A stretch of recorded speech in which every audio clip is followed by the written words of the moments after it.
Hey guys, welcome back to Delaware Acre. I am doing another experimental recipe here.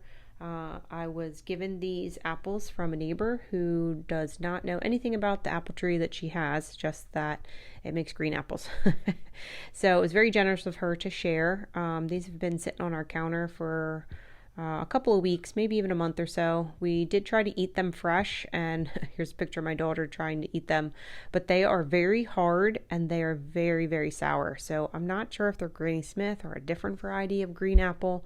I'm not sure. I do know that my neighbor that gave them to us does not spray her tree, so they are organic. Hence a lot of the bug damage here. So just been trying to figure out what to do with them. I didn't think that applesauce would be an option just because they're so sour. But I did see online a few different recipes or a few different websites that had suggested you can indeed use green or sour apples, just to sweeten it up a little bit. So I am going to try it. I'm gonna see what happens here. We're not a big applesauce family, but my daughter will eat applesauce. So I figured I'd give it a try. Can't hurt to try, right?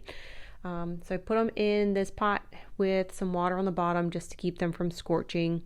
If I had a little more time to do this, I probably would have put these in a crock pot and let them go all day. Maybe threw some cinnamon in there, but I didn't. And I had to take advantage of the time that I had.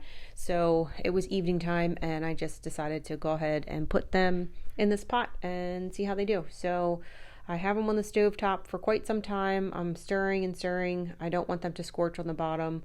And I quickly realized that I should have cut them all in more uniform sizes. This is a recurring issue in my kitchen, so I need to be more disciplined about this. But hindsight's 2020.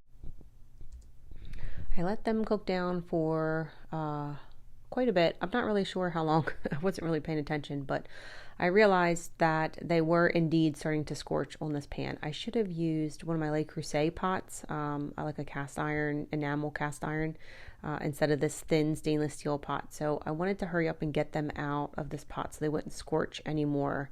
And then I put a little bit of water in there to try to help get all that off, because that was fun to clean. But here I am in my bright red t-shirt and putting the cooked apple pieces through my food mill and just trying to get the skins and the seeds out. I ended up just setting up the stool right next to me in my giant compost bowl. This ended up being very tedious. This food mill, I'm not really sure why I continue to use it. It is kind of a pain in the butt. It does not have like anything to keep it suspended above the bowl. So I have to use a tall bowl, and it sits really far deep down inside the bowl, and you have to continuously keep emptying it. So I really should just save myself the headache and buy myself a new one. But I paid a lot of money for this one. It's from Williams-Sonoma, and I'm embarrassed about how much I paid for it, so I try to justify keeping it and using it, and you can see how tedious it is here. Anyhow, most of the apple pieces are cooked here, but the larger pieces that I left too big didn't cook down all the way, so I have to scoop those out individually and putting those in a different compost bowl, and then finally getting all of this food, applesauce stuff, through this food mill finally. And I was so annoyed by this time that I ended up just putting it out in a bowl. I added some sugar and put it in the fridge for the night and decided to deal with it the next day. I had the dehydrator going the next day for some banana chips, so I decided to go ahead and make some fruit leather out of this applesauce. I ended up with 3.5 quart jars of applesauce, and there's no way that we're going to eat that much. I don't even know what recipes and stuff I would put it in. This sauce it did sweeten up. It was okay. It's nothing like store-bought applesauce. It was okay. It wasn't great. It's definitely had a sour punch to it, so similar to like a sour apple.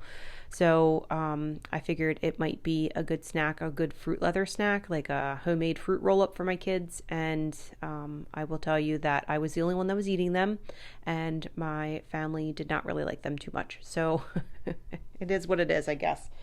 Experiment failed, but I did make some fruit leather with it. I ended up taking it to work and letting some friends have it.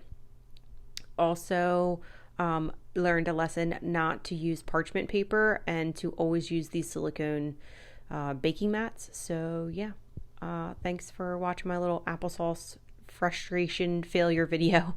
Now I know for next time.